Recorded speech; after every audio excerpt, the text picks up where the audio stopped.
Welcome back to another episode of the Project Reinvented podcast. I'm your host, Lachlan John McRae, and today we're delving into a conversation that is real and raw as it gets.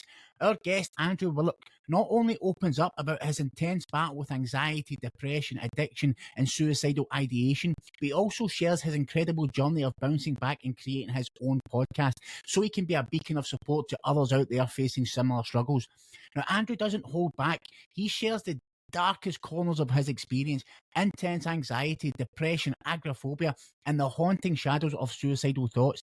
Yet amidst the chaos, a moment of clarity emerges, reshaping his perspective and propelling him forward to recovery. Now, Andrew has gone above and beyond in his personal journey. He's created the Borderline podcast, a platform dedicated to helping others struggling with mental health challenges. So join us as Andrew discusses the role of spirituality in his life, finding purpose in helping others, and the transformative power of honesty, conversation, and positive change. Now, this is more than just a podcast. This is a beacon of hope and testament to resilience and a guide for anyone navigating the stormy seas of mental health. So join us in this unfiltered journey with Andrew Willox, where vulnerability meets strength. Okay, now Project Reinvented, this is all about, hearing people's story of reinvention and bouncing back from adversity. And, Andrew here, you've had your own journey, your own reinvented journey. Now, you have your own podcast, which is Andrew's Anxiety Adventures. Now, you're quite open about everything. And, looking back, when did you first notice signs of depression, anxiety, some type of mental health? Do you remember when that kind of started for you? If I think, well, in true honesty, now that I've kind of went through the hardship last year, obviously, what we'll go on to later on, but kind of when I really look at my life, I guess now in the kind of cliche way that even as a kind of teenager, I knew that I wasn't quite as normal mentally, if that makes sense. I was always quite a little bit depressive then, but again, you're a teenager boy, you're going through puberty, hormones. You never think about your mental health at that age. So really, for me, I would say when I was around about 22, is when things started to get quite not bad, noticeable. I think it's the word that I'd use for it, that I started having, slight anxieties about going outside. I started having this kind of nervous twitch in the back of my neck that whenever I made eye contact with somebody, or if I was to get up out of my chair or anything like that, was really quite intensely hard. It felt at times. But again, I didn't think too much then of what it was mentally. I knew something was wrong. You kind of go into Google, nervous around this, nervous twitch, and it was coming up with anxiety, but I didn't understand what anxiety was at that time. All I was interested in was getting rid of that feeling. And I'd say I managed it well. I hid it well back then. I think if I look honestly now, from 22 onward, I struggled a lot. I started using alcohol quite a lot as my mechanism for being a normal young adult. Going out on a Friday night, that started for me at 3 or 4 p.m.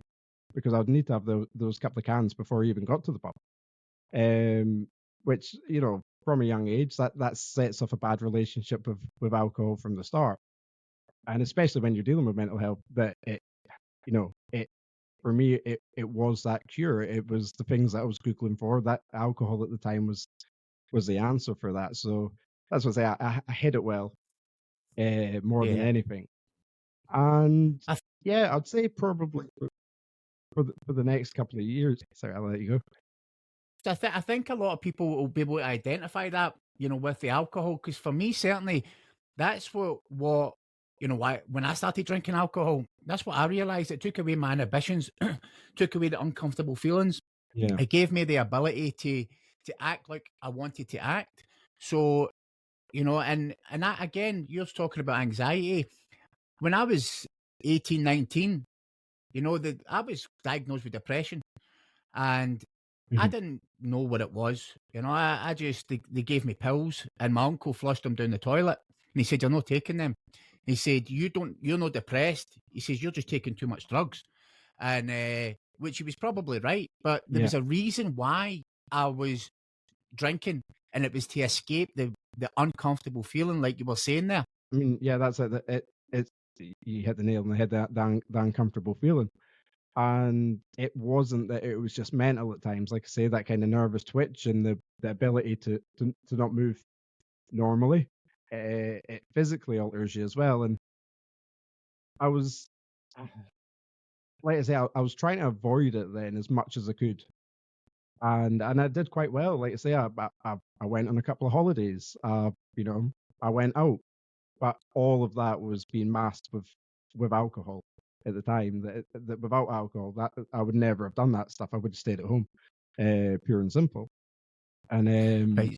it was when actually when I got back from Thailand. Sorry, the I'd actually met what is my wife now, Sass, and when things got really bad and I had to take action was a talk about we'd went down to a Lee Evans gig down in Newcastle, and Sass had no idea that I struggled with anxiety at the time. She just thought I liked to drink, you know, which was fun, especially at the start of any relationship. You know, it's fun. You go out together and you're having a good time, which that was a perfect escape for me as well. And so we went down to this hotel and we're staying in it, and there was a nice little steakhouse next door. So we went in, and I was sat there, and I can remember having this horrible, horrible fear of just not wanting the waiter to come across, because I did not want to open my mouth and talk or look anywhere near him. And I remember really like muttering the words like it was steak, medium, and like that. And I was up, I was to the toilets, I was sweating, I was back down, I was uncomfortable, the clothes were sticking, I was, you know, heart palpitations, really quite bad, you know, onset of a panic attack. And Sass recognised that. And that at the time obviously made me a little bit more scared, because I was like, oh my God, you know, I don't really know what's happening. She's not going to know what's happening. We're not going to know how to handle this. And so obviously that's all adding to the panic.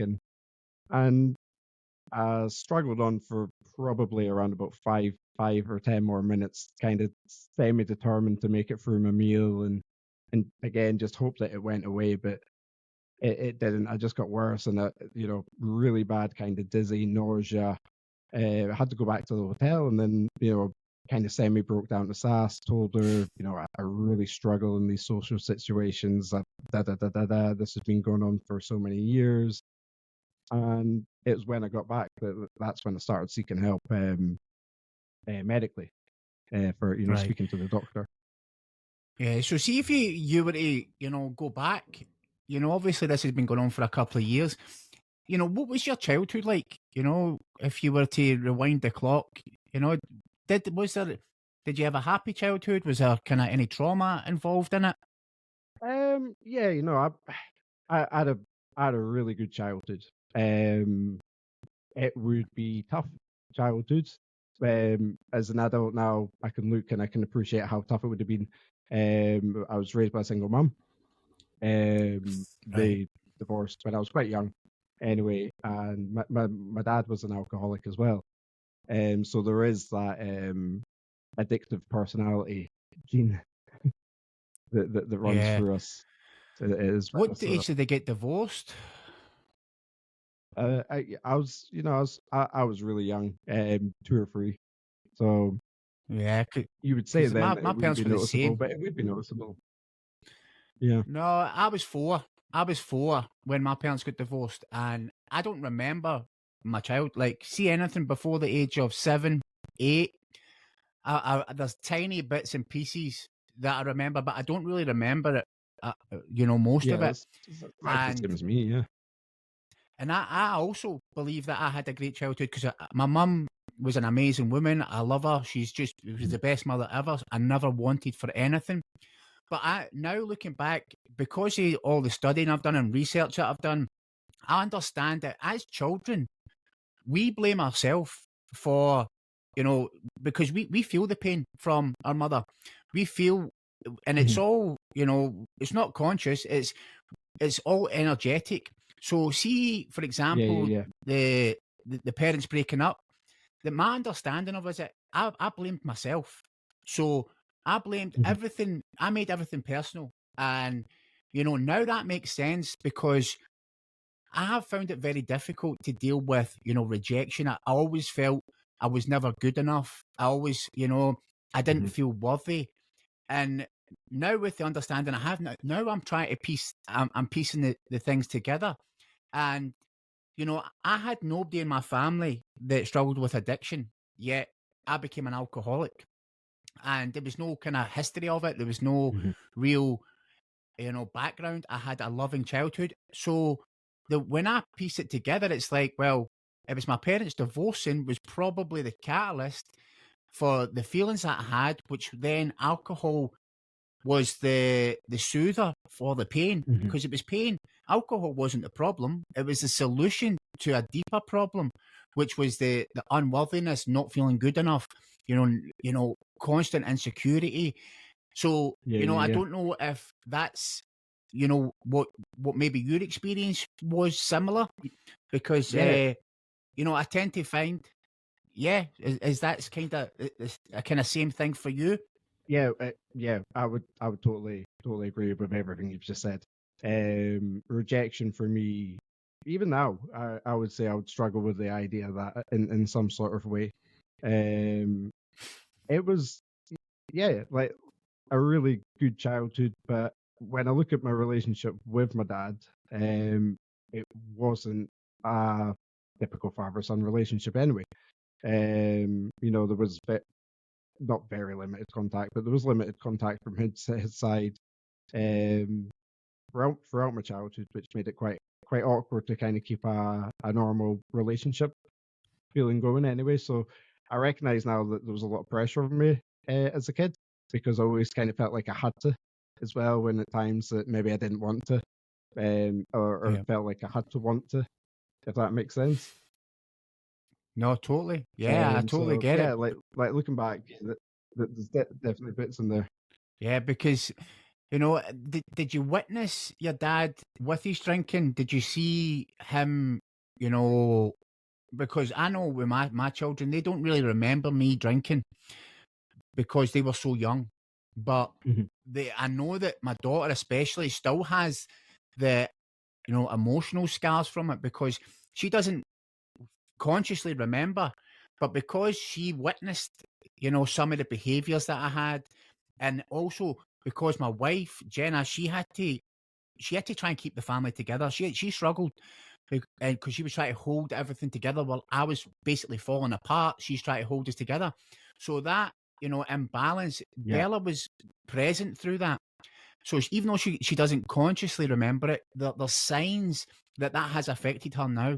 Like for example, she's got Tourette's, which is kind of brought on with anxiety, and I do believe that Yeah. my behaviour back then contributed to her anxiety that she has now. Yeah. And also with my son as well. So, did you witness your father acting out, or did you witness him drunk, or did you witness him? I don't know if there was any type of arguments between your parents. No, I mean, like I said, the early recollections couldn't even now probably go back to anything from kind of from my dad's side, maybe until around about 6 or 7 years old, I would say. Is kind of any sort of vague memory, and that's at my grandparents' house as well, because he lived in Berwick or down in Newcastle. So we'd travel up and we'd meet at my grandparents' house as well. Um, so even at that, God rest their souls, there was a lot of pressure. Definitely on my sister as well. Not that I'll speak about my sister, but that's a pressure that we both I think definitely felt throughout our childhood, and I think kind of now that's why I don't handle pressure very well. I fold quite easily if I feel that there's a bit of pressure kind of put on me. I put up an instant resistance against it, which I'm working well with now, but it's still definitely there. Yeah, of course. That's just And automatic though, because you know that's a part of your defense mechanism.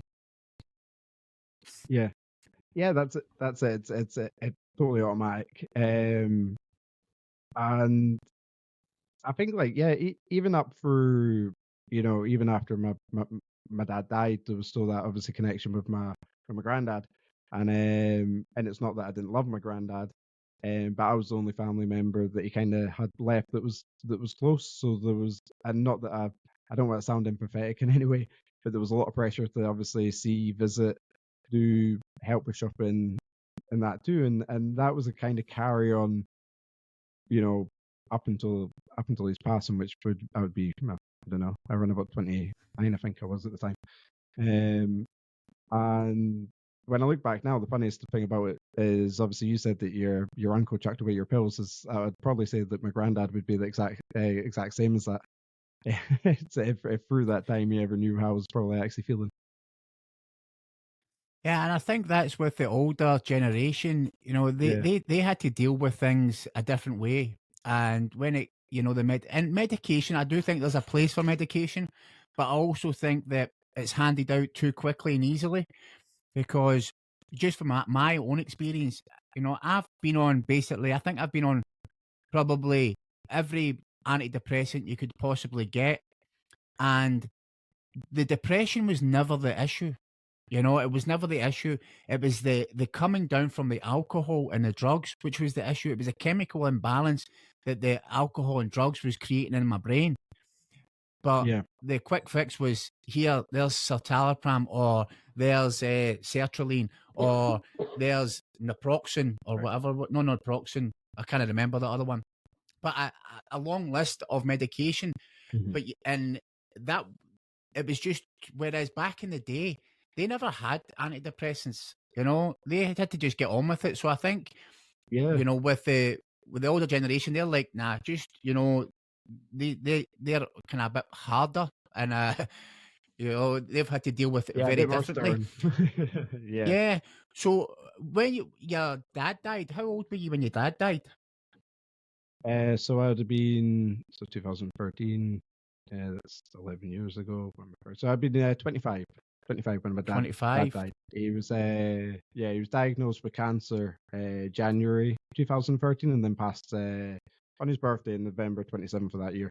So it was a really, Oh wow. you know, Quite. fast, very fast. Like I say, I was at Thailand at the time when he did pass too, which was very surreal, if that's the word to use. We went to what was the half moon party at the time, and all left our phones in a security deposit box. And we were at party until around about 7 o'clock in the morning. Went back. I didn't actually check my phone at that point. Got up a couple hours later and got our phones out the box, and there was a text from my dad and a couple of missed calls. And the last text from my dad was, "This looks like the end," and that he loved me. And he didn't actually die then. He passed later. I believe he passed just a little bit later on from that. But yeah, it was quite tough. Being out there. Yes, The it normal must have feeling been. of wanting to come home. What I was going to say, having that text message, it must be the end. That must have severely fucked.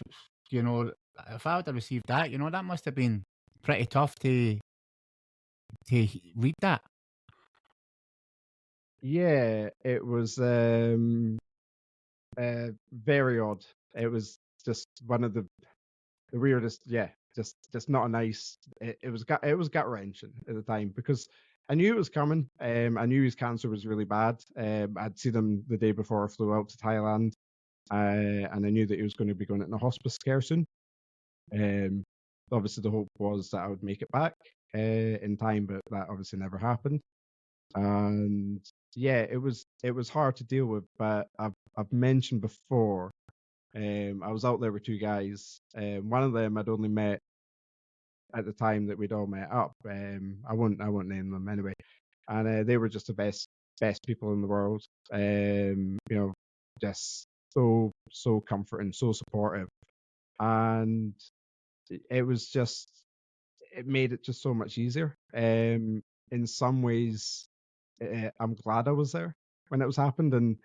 And the last, I spoke to my granddad, obviously, just after it had happened, and he says, you, your dad said, he says, you stay out there. You don't come home. My dad was in the Navy. He traveled the world, and he wanted me to do the same. So there was ironically, there was no pressure to come home for a funeral. Yeah. That's a horrible way of saying that, I guess.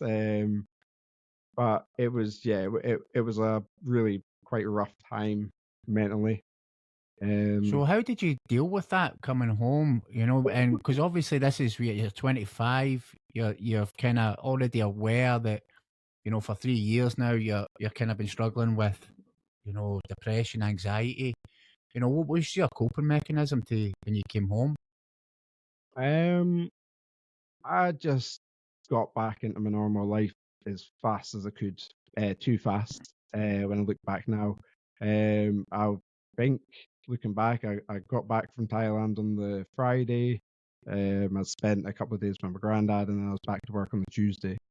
And then it was just I don't think I dealt with it. I just again the excuse of going out would be the excuse of going out makes me sound like I didn't like going out. I used to love going out. I still love going out. I just don't drink. But like any excuse to use alcohol to take away any hurt of even talking about anything like that was perfect for me at the time. And just not a very healthy way of dealing with things. And I still struggle with it, but with it to this day. Thinking back and the feelings Well, back I then think, and the way I kind of handled it and shunned it out at times. yeah. There's a bit of regret. There's definitely a lot of regret and irresponsibility on my part. But the way I look at things like that, because I know what you're like, I've had the same feelings. And, when I've forgiven myself for a lot of things, because see, when I Mhm. look back, see at the time, I was doing the best that I could with the tools that I had. And that's how I've managed to, let go of a lot of the shit that I done. Because I've done a lot of bad things and I've hurt a lot of people and I've Mhm. been irresponsible a lot of times. But back then, I didn't have the tools to deal with anything. Like you said, alcohol was my tool. Because when you grow up in a culture like we've grown up in, Scotland, all over the world we're known as drinkers. When I went to Yeah. university in America, and everybody used to big it up. So I thought I was cool when I was smashing all these drinks, getting hammered all the time. I thought I was the man. But the reality was, I was just a scared little boy running away from what was inside, and I didn't know Mhm. how else to cope. So alcohol was my go-to, or drugs, whatever it was, to so I could escape my reality, because that's all it was. It was an escape, and so I didn't have to deal with any type of emotions. So when did you start drinking? When was it you started to drink? Yeah, I would have started. Well, I started. Used to smoke a lot of cannabis when I was probably started smoking cannabis when I was around about 13 or 14. And I probably started drinking around about then as well. Like kind of first stages of early introductions to alcohol. Usual rebellious teens, beach parties, caravan parties. Some of the best nights of my life. Just reckless behavior as a teenager. But when I was drinking, definitely I would say from when I was around about 28 onwards. Wow. So you were a bit Is older when you when got right into it. Oh yeah, like when I was whe- when I was probably just before my 30s. Um, it was Friday, Saturday, Sunday drinking, but extensive drinking. And at that time, I was on medication for my anxiety, and it was working. Um, but what wasn't happening is then behaviors weren't getting replaced. I wasn't doing anything good and fulfilling my time. I was still doing the same thing because what I guess I recognize now at the time the anxiety feelings may have been coming away and the symptoms of anxiety were coming away, but I was left with depression and a Hmm. really empty feeling. And again, alcohol lent itself to taking that feeling away because it made me happy, and it made me want to gamble more because I gambled at the time, and it was a fun drug for me. Um, you know, people use all sorts of drugs responsibly or irresponsibly. And the same's for alcohol, but I was using it incredibly irresponsibly. Um, Looking back now, hair of the dog, literally, that would be my weekend is getting in Fridays. If I could find a reason not to go to the gym on the Friday, I would go pick up, 12 cans, and they'd be done by 8, 9 o'clock, and then maybe onto some gins. Wake up on the Saturday feeling really sorry for myself. 11 o'clock in the morning comes, there's football coming on at 12. So yeah, brilliant idea. Let's get in the spirit now and then just take that horrible feeling away. And that would be through to midnight on the Saturday, and on Sunday, you've now got that feeling times two. 9 o'clock in the morning. So shower, freshen up, do what you can. Go down to the co-op and pick up another 12 cans and get straight back on it again. And then, yeah, Monday, Tuesday, Wednesday, Thursday, Friday is just it's just filled with anxiety and depression. Yeah, now, these are massive,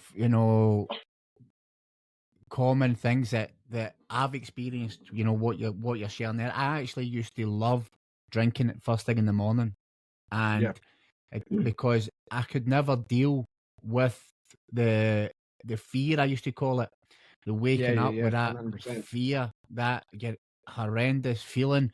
So it was, that whatever was left in the fridge, and I would say to myself, I'll just have this. Say, for example, there was, a few shots of vodka left, and I would say, I'm just going to have this just to take the edge off. But that eventually went to, as soon as I drank that, then there was more and more and more, and it was just a constant cycle. Like you were saying, and then I had to deal with Monday at work, or whatever it was.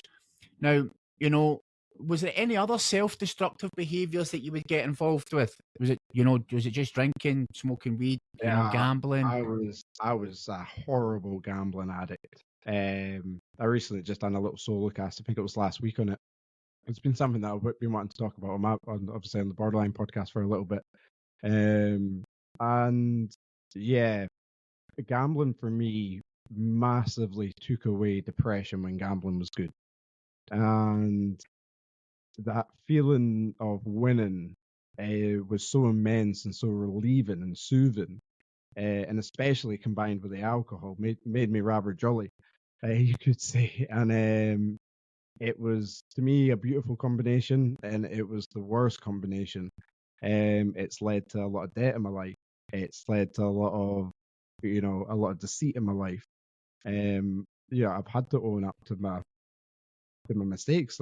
They are mistakes, and it's not been an easy ride because of gambling and because of alcohol. And that's what I try and warn people now, especially if you've got any sort of mental health condition. I was chasing that dopamine hit, that urge, that sensation so badly because I felt so tired and run down and just so substandard during the week. That anything to boost that feeling of self worth or self nourishment, I would go after it. And gambling was an easy fix for that. And like I touched on before, I've got a very addictive personality, and it's something that I cannot even go close to again in my life. I wouldn't even play a puggy now. It's just been so destructive. I used to have a puggy in my room. My brother was pretty bad with the gambling, so we got my puggy for the room, but it didn't really soothe anything. So, but what you're saying is basically that was coping mechanisms that you were using. You were using them to cope, and Yeah, yeah. because you didn't know anything else to do, But did you, what kind of professional help did you seek? So yeah, not a lot. Obviously just kind of normal doctors. I done a lot of CBT therapy. Now, don't get me wrong, CBT therapy has a lot of benefits and it's very good, but I'd done that for years. So, and that's all that I could really get offered. So I was always kind of turned off seeking help, if that makes sense. Yeah. No, I totally get it. You know, So yeah, I just kind of GP and medication.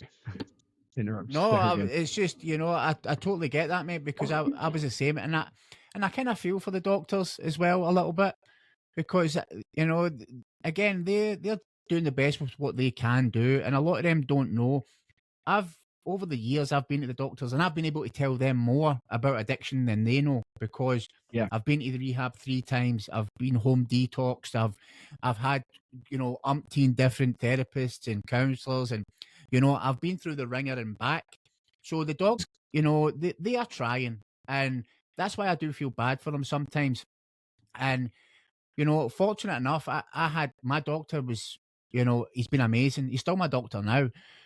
He got me into a good rehab, and he took time to actually understand me rather than just mhm, giving me medication. I've been in with him probably 10 years now, but he's known my whole history. So having that same doctor each time, building that relationship up with him, and being brutally honest with him, because I think that's a huge part of it. Until you're ready to be 100% honest, yeah, with what's going on, your depression, your anxiety, your alcohol, that kind of stuff, you're not going to move forward. You know, were you honest from the get go, or obviously you weren't because you said you were deceitful and stuff like that. yeah. But when was the turning point for you? At what point did you say, you know what, I need to come clean here. I need to own up to everything that's going wrong I right would now. say the easiest way, and at what point, I would say I was, so I'd been 30. So I tried to get clean of gambling once, and I was clean for around about a year and a half. But I was still drinking alcohol a lot in that time. But I would say when I just got sick and tired of being me, and needed fixing my life, if that makes sense. And I just gambled to the point of just a lot of debt, and I just couldn't lie anymore. And I was making myself sick every day because I was just so sick of being me. It just made me nervous. Being me made me nervous. I hated me during that point. And yeah, I just broke down one day, and I remember messaging my mum on WhatsApp like really early in the morning, just being like, I'm really sorry. I started gambling again. Da da da da. I'm gonna get this time. It's done. I just wanted to be honest. This is why I'm being honest, because I'm just so sick of it, and I need help from it. And then obviously my wife's ass came downstairs that day, and just kind of broke down with her. And you fear the absolute worst, but you forget how beautiful people are as well, and how forgiving people are, and that they just really, when my life did start changing around better, and I really started taking a little bit more care and control of myself, mentally as well. I started learning a little bit more about anxiety and depression, and how it affects you, and again, kind of your self therapy, your self help. I guess you'd probably say around about 30, if that makes sense.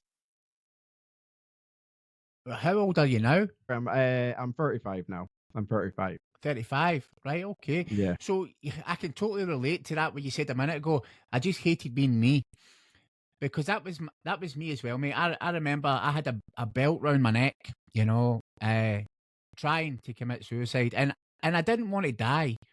I just didn't want to Mhm. live the way I was living anymore. I just hated being me, Yeah. and Yeah. and it was, even though it was, I was I was I don't even know if I was going to would have 100% went through with it, but my wife came through, and I broke down, and we ended up in the crisis ward up in the Borders General Hospital. But that, you just hating yourself, not wanting to be you. Yeah. It's so emotionally draining. So having that, like, your wife's ass has obviously been instrumental in your journey, and same as Jenna, my wife, and the people around us. But see, Yeah. before you kind of came clean, and you kind of put your cards on the table, what was it like, having to keep that lie inside, having to constantly, hold all that shit, inside you. You must have felt like you were going to explode. Yeah, insurmountable pressure, I guess is the feeling. Just like filling a furnace over and over and over again. It was not comfortable living at that point. Going to bed at night, I was dreaming of gambling. I hated that. I hated that. So I was waking up in the morning hating how I'd slept. And so, from 7 o'clock in the morning, there's anxiety of being me all throughout that day because I'm just so sick of it. And like you said, that the lying and um I would I never thought of myself of ever having an eating disorder in any way. But I would go make myself sick in the toilet just as an excuse to get away from my wife so I could go gamble for 10 minutes. And Wow. it's just, yeah, it was yeah, it was horrible. I was so bad, so bad. And oddly, and I was never suicidal at that point because I was so addicted. Um, there's a selfishness that comes with addiction like that. I always kind of think, and there was a bit that liked it about me because I liked the rush and the chase, because I was so intensely addicted to that feeling, and it just took so much out of me that, like I say, if I hadn't have broken down, I think eventually it probably would have led to suicide. Due to my poor mental health. Anyway, I think I was running into really, hard troubles financially then. And if I hadn't sought help at that point, I don't think I would have ever looked for help again. So what So changed then? What did you do after obviously you broke down? What were the steps that you took to start getting your shit together? yeah, so I basically, from the gambling side of things, I completely suspended myself. I went onto a thing called GamStop again, which self-excludes you from loads of accounts. I actually had a thing that I still have on my phone now, called GamCare, and basically that stops me from even going on any betting sites. It won't load them up on my phone; it freezes them straight away. So there's absolutely no way. This is the safety net. I mean, I don't want to now. That's the thing. I absolutely hated that about my life. I wish I could have changed that a bit about my life, but it's it's who I am now today, and it's made me the way that I am today. And yeah, my biggest bit of advice is don't gamble because you'll eventually be gambling with your life. Um, Yeah, you're mate. not going to Well, win. The, that, the the bookies always win. my And uncle. so getting clean off gambling was actually relatively easy in a way because I knew I had to make that adjustment in my life. However, it was made easier because I drank. And so Saturdays watching the football when I'd usually have bets on weren't that hard because I'd just get a little bit more drunk beforehand. Or I Yeah, would I would go out because I wasn't spending this money on gambling anymore. So let's go down to the pub and drink. They weren't even showing football. They might not have to have a phone signal. It's a perfect excuse to go drink instead. And kind of transferring your addiction to something different. yeah, so like I say, so kind of self journey kind of started there, but it wasn't that I was ever actually who I am now. When I was 32, if anything, alcohol just swooped in and picked up all the dirty work that gambling was leaving behind. And what was happening then was obviously COVID, and that was just the worst thing ever for me when I look back now. I was never so introverted. And this is nothing against, I'm not a conspiracy against COVID whatsoever. But it's made me so introverted. And it also allowed me to drink every single day because what else was there to do? And that was a very unhealthy habit that I got into. But it wasn't that I was drinking every day, but it was definitely, more than 4 out of 3 days of the week. And even if it was just 4 or 5 cans on a Tuesday night, it was still drinking. and it was still soothing my anxiety. And what was happening at that point in my life was I knew I was getting worse, a lot worse mentally, because I was not sleeping well. I was getting a lot more anxiety through the night. I'd started using cannabis again to take away that feeling, but I was still drinking. And so you drink up to 9 o'clock on a Sunday night, give it an hour, go to bed, wake up at 2 o'clock in the morning because my heart feels like it's about to be out of its chest. And you go for a little pipe, and that soothes it, and you go back to bed. And that's how I deal with my anxiety, and that's fine because it allows me to go to work the next day and get on with my life. And so when I talk about deceit, it's almost like self-deceit that, and to a lot of people, I think at that point I was telling a lot of people that I was making really good steps and I was getting better mentally, and I was kind of championing myself to take on new things and really move forward in life, and I absolutely wasn't. I was just burying my head in the sand more than ever, and it took up until last year, which was just the worst year of my life, to really connect with myself and really learn a lot about myself. Is the best way that I can ever describe it, and I'm very thankful in some ways that some of the worst year of my life is shaped me in the way, because it's kind of got that that part of my life that I hated away from me now. So what was it that was so bad about the last year? What was the kind of situation there? Was it just an ongoing thing Yeah. or a specific incident?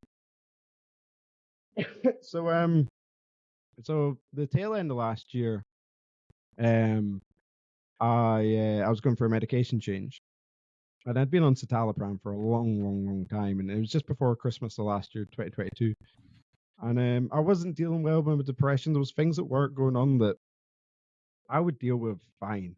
I'm usually a very quite laid back person, and I was getting really angry, upset, anxious over superficial things at work. So I ended up with me, getting signed off for a little bit before Christmas. I'd never been signed off before in my life, so that was really weird. I don't know why, it just felt weird. And I'd ended up going on sertraline, which was the worst decision ever. There was a bit of a muck up on my dosages. So my experience of sertraline is not good. I ended up going back onto citalopram. So, early last year into January, I was kind of all over the place mentally anyway. And I was drinking a hell of a lot, and I was smoking a hell of a lot of cannabis to deal with that. And then it'll be about a year ago, now to this weekend actually, that I experienced what I call like a first kind of mini breakdown in a way. And basically what that was I was out for a family meal, and I was absolutely fine. We're drinking, and what was actually happening there was actually getting that sick of alcohol that I was kind of refusing it in some way. Like my body was refusing it. My mind wanted it, but when I was drinking it, it just didn't taste the same. I just, it would make me feel quite ill at times. So we'd went out for a meal, and my social anxiety in that had been okay, but it had been a lot worse. And obviously, say the medication changed, so it's kind of heightened anyway. And I ended up vomiting a lot, which is quite a common symptom I have when I get really bad anxiety. The stomach's the second organ with the most nerve endings in it. So, if your brain's feeling it, your stomach's going to be feeling it too. And I was sick a lot, and got home. I was drowning in sweat, really bad. Had to, get a taxi home. Continually sick. That night was that Saturday night was horrible. I spent it on the couch, really, really unwell. Hating life really intensely, confused, didn't know what was actually going on with me.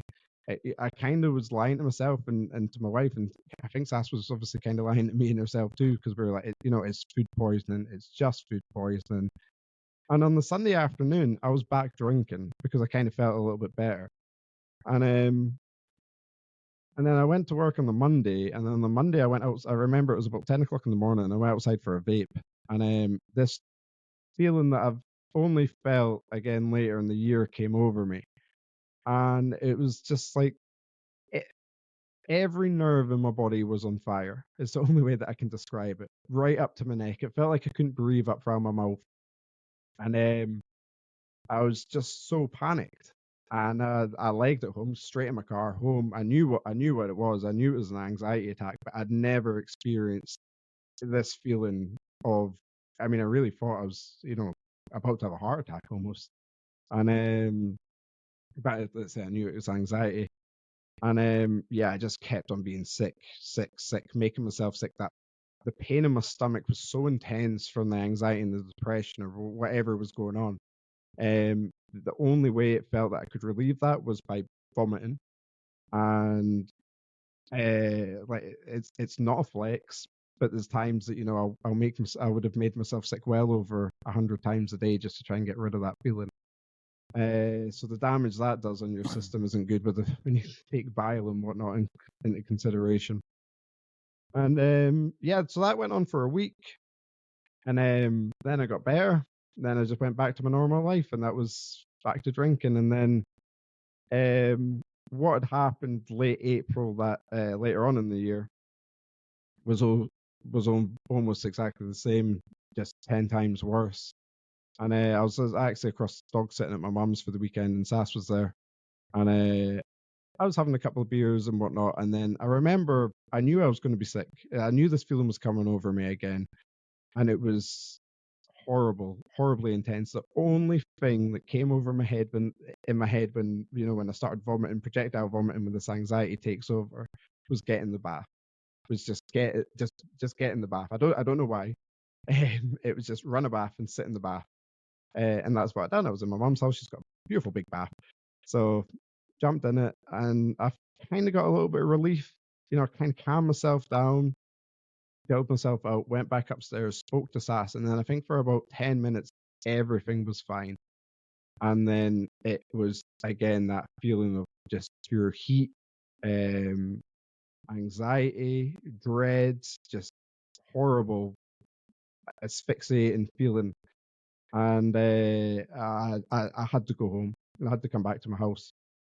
And obviously, Sass had to stay there because we're dog sitting. And, I didn't sleep a minute that night. I was in the bath pretty much all of it. It was, and that's been, the only way that I could soothe this feeling was by sitting in a bath.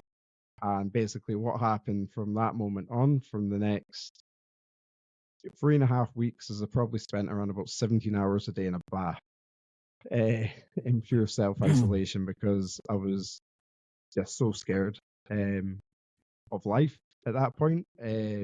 Every day was the same. I would wake up, the feeling of anxiety and dread and pain was there from the minute that I opened my eyes. You'd get up straight into the bath, calm down out the bath, maybe try and get some juice into you, be sick over and over again, back in the bath, and try and get to sleep at night. You maybe get an hour, and just that on repeat for weeks and weeks and weeks.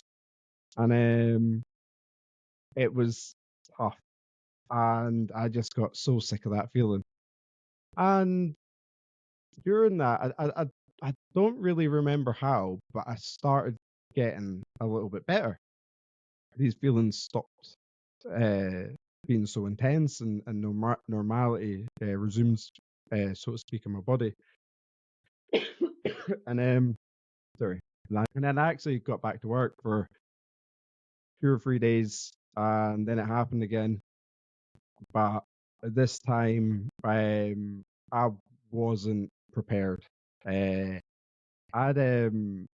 the time that I'd isolated myself away, I was really struggling with agoraphobia and social anxiety. It was really weird. I didn't want to speak to anybody, but I didn't want to be left alone. I had a really hard time with being left alone at that time, even though I was alone in a different room.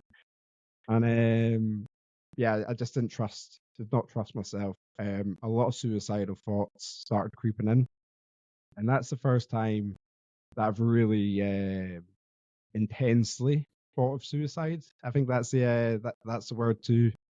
or the way to describe it, that I've I've had what I've thought was suicidal thoughts in the past, and that's, I could do this, I could do it this way, I could do it that way, but this was different, and this was without fear. There was a bit of conviction in my thoughts of this is what I'm going to do, Suicide because ideation.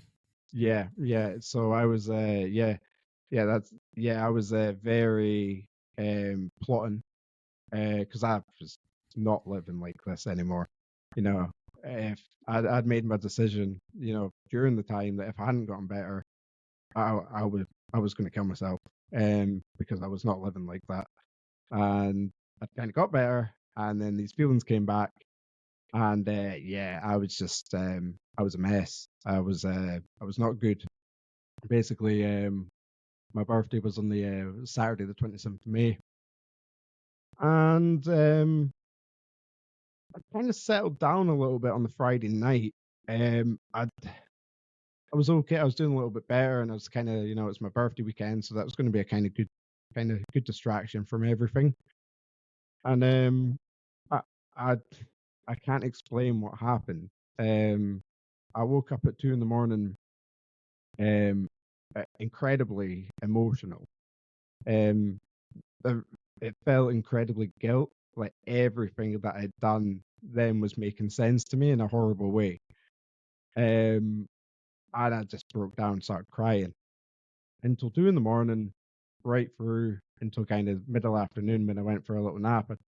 I was crying nonstop. Not like nothing would stop me. I was hysteric. I knew what was coming. In my mind, like, I knew what was coming. I knew what I was going to do, and that was making me hysterical. And I'd went for a nap, and I'd woken back up, and for a short while I felt fine and normal. And I remember I was walking about the house, and I thought, this is fine. And then that feeling came back into my stomach, and that's when I was like, nah, no. So I'd jumped in my car and just took off. I knew what I was going to do, and that was obviously jump over the cliffs. And so I'd made my way out there, and the weirdest feeling about it all was that I wasn't scared. I'd went through the hysterics. I was done with the emotion. I was emotionally gone. There was nothing. There was absolutely nothing. I couldn't even feel guilty about what I was leaving behind. It was horrible. And and mentally, I say I was ready. I wasn't ready because I didn't commit suicide. And basically what had happened was, after a little bit of deliberation in the car and acceptance, was I just went for a little dunder, and I'd picked my spot in my head, in the bath many weeks before, and there was somebody up there walking their dog, and the sun was behind them, and it was just a really odd moment that they just looked really happy. And I don't know what happened in that second. I'm glad whatever happened in that second happened, but it I just felt, no. It took a lot of time. I was in the car again. The hysterics kid. That's when the emotion kicked back in. I was a wreck again, and smoked many a cigarette, and then made my way back home. So the entire ordeal was probably about an hour or so, and it was by far the worst hour of my life. But from there, everything's been better. Well, I've really let me had to ask go you to the this. very of course. See, going through that experience, like like I'm just listening to it there, mate, and like I was captivated. I'm just picturing the scene, and try to put myself in your shoes, and it's fucking horrific. See that time of crying and going through all of that. When at the end of it, did you feel that, like, as in lighter? Did you feel like you've left a shitload behind you, you just dropped it. Yeah. And let me put context to it. The reason I'm saying this Yeah. is because, see, in 2019 or 20, mate, I went through something similar, and I was crying for, it must have been over an hour, and Mhm. it was like I couldn't explain the tears. And see, when it stopped, I felt like I was somebody different. Like, I felt like, even though I was myself, and it's trying to explain it to people without sounding fucking crazy, it was like it was like something shifted in me where I was Yeah. different. Yeah, something had happened, and I felt different, and I felt, you know, and I've spoke to people about it, and they say it was a spiritual experience. And that's why I'm asking you, without trying to sound crazy, like, did you Oh feel no, you're not like crazy. you had shifted? No, it's not a crazy question. Um, what I'd learned about myself in the bath, was that I'm actually very spiritual, and I believe in a lot of a lot of positive energies. And I was always interested with the idea of meditation and whatnot. So that's something that I really use, and I still use actively to this day as a form to still deal with, with unwanted symptoms now and then. But 100%, on both sides of that experience, as you say, when the tears subsided pre-suicide, I felt like a completely person that I've never felt like before. It's not somebody that I like. There was no emotion there. And the other side of it was, yeah, when I was in the car, I was just happy. It just felt like the right decision because because I was making a good conscious decision for a change. It felt like, which is as stupid as it sounds. Of course, it's a good consciousness. Of course, it's a good decision. But that felt really good for me, and that feeling is what progressed into what my life is now. And that's is a lot. I'm learning a lot about the spirituality side of what I believe in good energy and and and absorbing energy and whatnot. But yeah, my feelings now are so different from that moment that yeah, I totally agree that why people say they had a feeling of enlightenment Mm-hmm. when something like that happened, something so traumatic happens. Um, you know, I, it's it's not like I'm not scared of them feelings anymore. It's almost like a weird little respect that I have for them now. And that's not to sound cliche. It's just that I know them feelings now are show me something.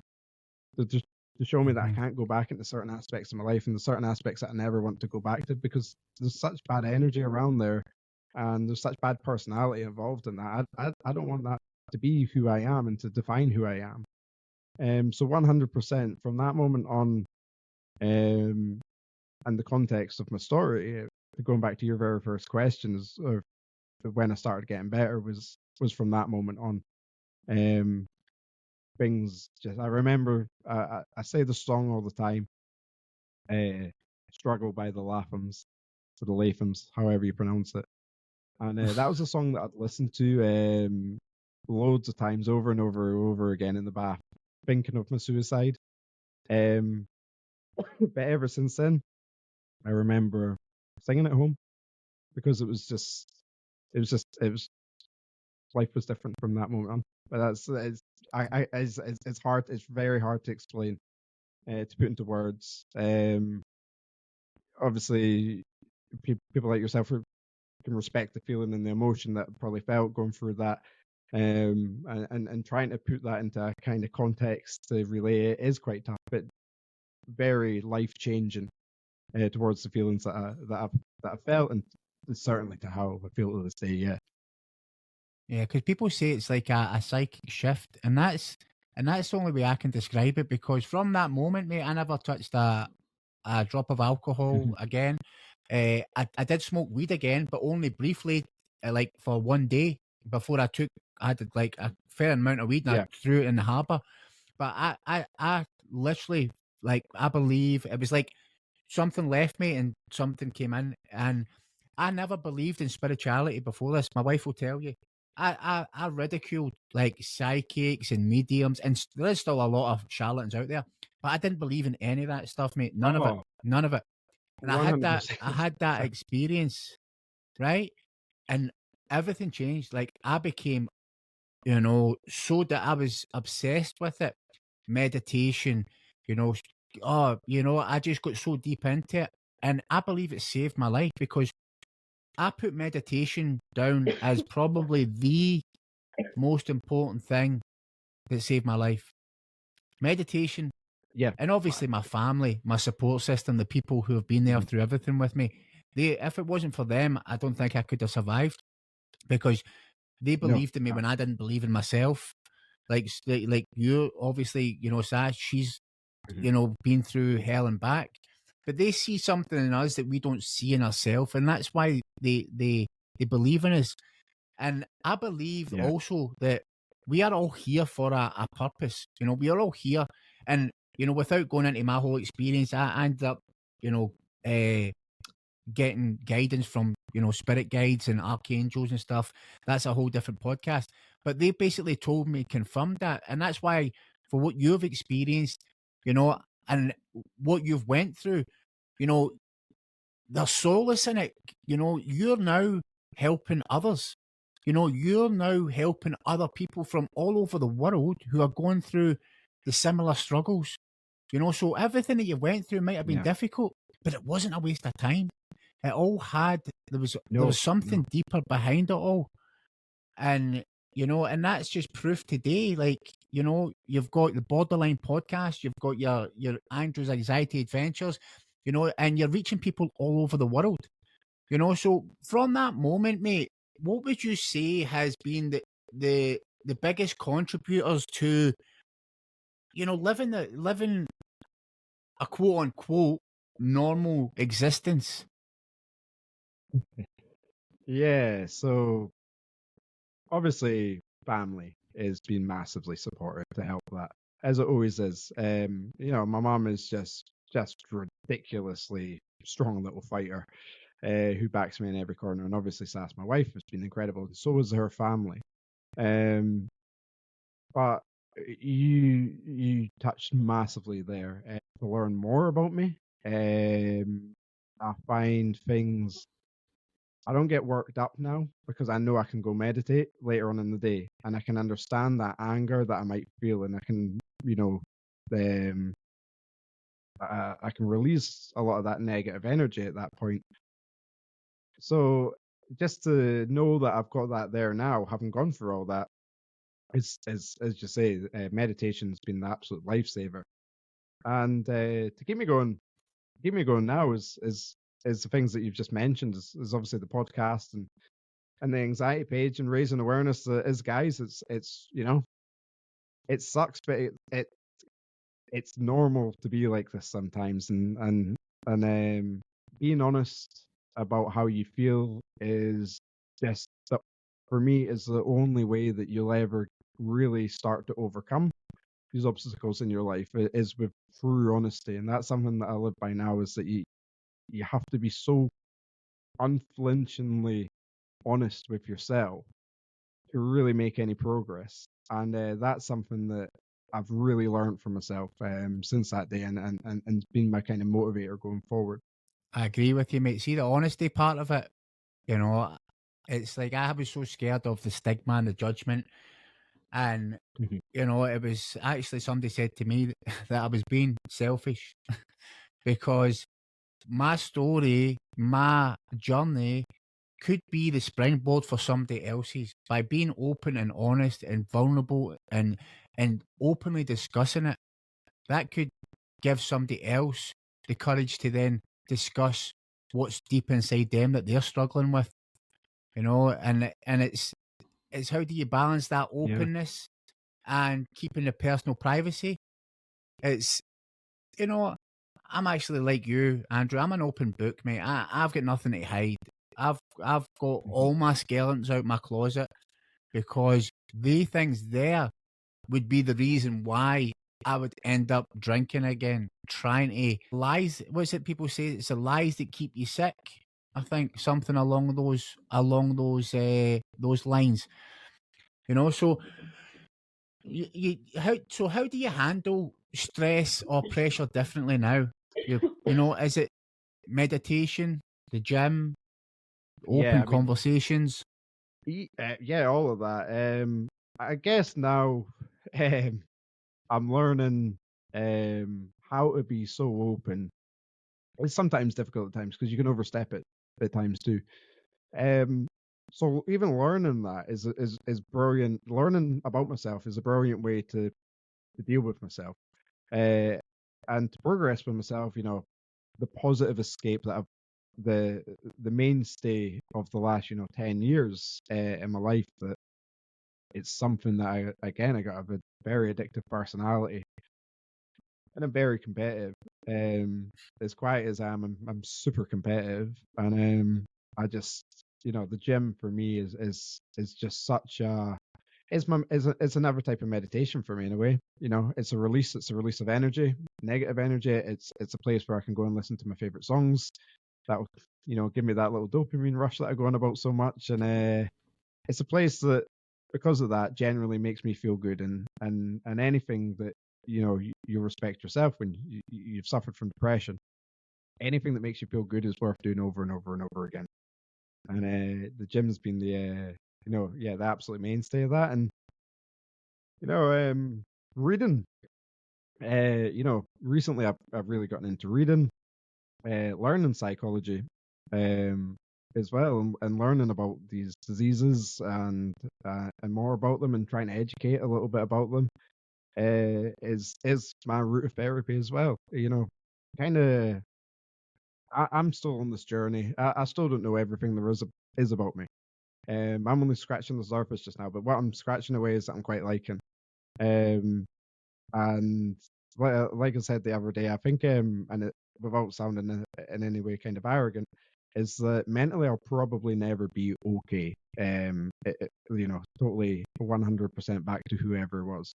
But I'm absolutely fine with that because I know that my heart will always be in the right place, and that's something now that feels good. And I don't need alcohol and I don't need gambling to give me that feeling, because that's the feeling that they gave me. And that's been replaced by what I do now. And what I do now um, helps. And I know it helps. And it's taken a while to understand what helps people. Like I say, it's still an ongoing journey, but I'm really enjoying the journey so far. It's a totally different lifestyle. Like I say, I, I've never said that I'll never not drink again. But I said that before Christmas, and I said that I'd probably have a bottle of red wine on Christmas Day, and I had a glass of non-alcoholic red wine on Christmas Day, and I didn't even like that. So Yeah. it's been a while since I've even touched drink. Whether I will ever go back to alcohol, I don't miss it. I don't miss it at all. I don't think I was ever physically addicted to alcohol, but definitely mentally soothing I was, and I don't want to vulnerably ever put myself in a place like I was last year on my birthday. And for me, drinking alcohol could lower my inhibitions enough. Could it, trigger an anxiety attack? Could it? And that is not somewhere I'm ready to risk going back to. The trauma of that entire event is something that I'll feel for the rest of my life, and it's what I want to avoid. And again, by doing this, is of course therapy and helping people, trying to help people reduce the stigmas around mental health and suicidal thoughts in males and females. Is really it really helps me.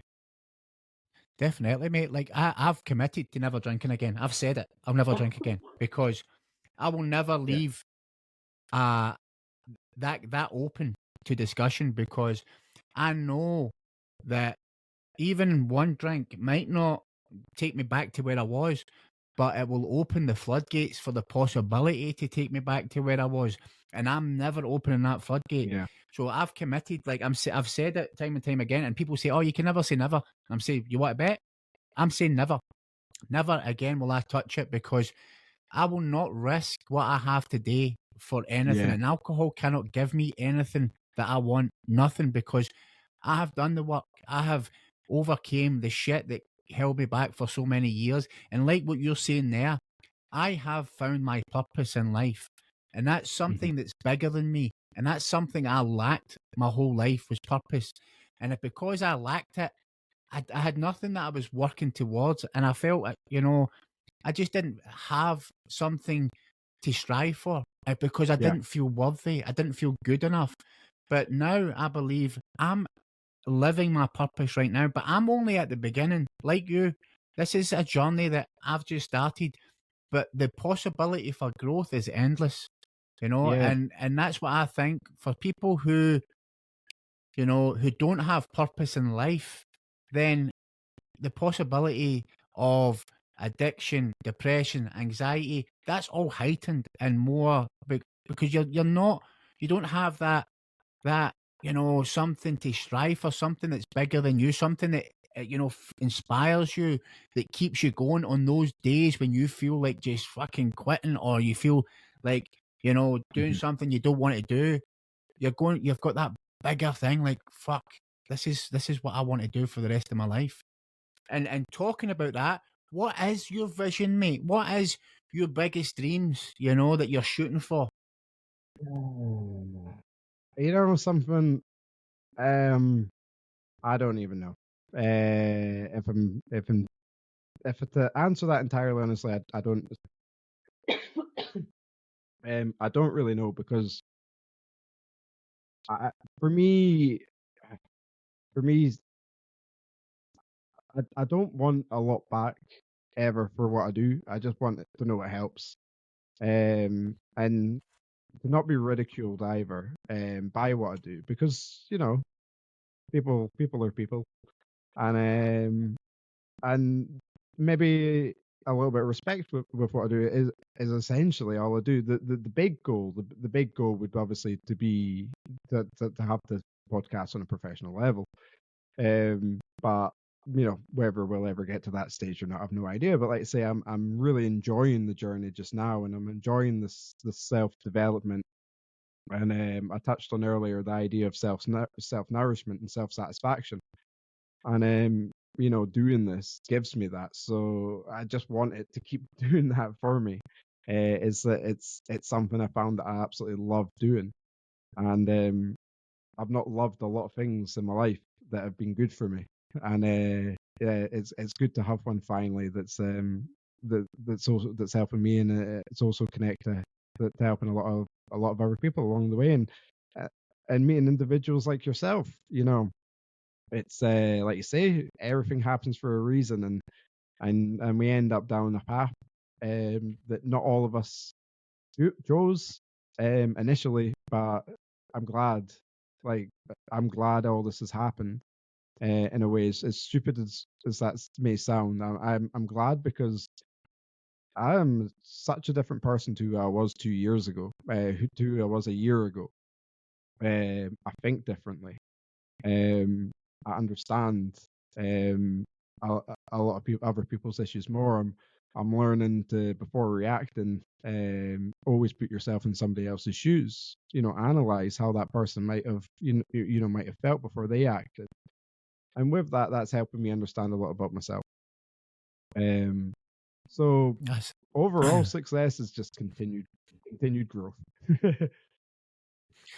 No, mate, that's great, because I was asked about 2 years ago, and this was actually by the spirit guides, right? And they asked me if I was to, what was it, a, b- a a book, my life book. They were asking if I was to write, if I was to, my book of life or something like that, and it was, what would I write? And I didn't have an answer because I didn't know, but it was Mhm. because I didn't believe in the ability that I had. And now it's like, you know what? I'm the only person who has the ability to dream my dream. It's only Yeah, me. Nobody can dream my dream for me, or nobody can dictate. So I've committed to the fact is that my dream has already happened. I'm guaranteed to it's a reality. But the part that I have to play is I have to take the daily action to get there. The minute I stop taking action towards what it is that I dream of is the moment that I give up on my dream.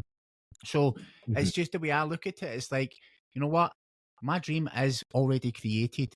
It's just not right here this second. It's just down the line. Yeah, As long yeah, as I keep moving yeah, forward 100%.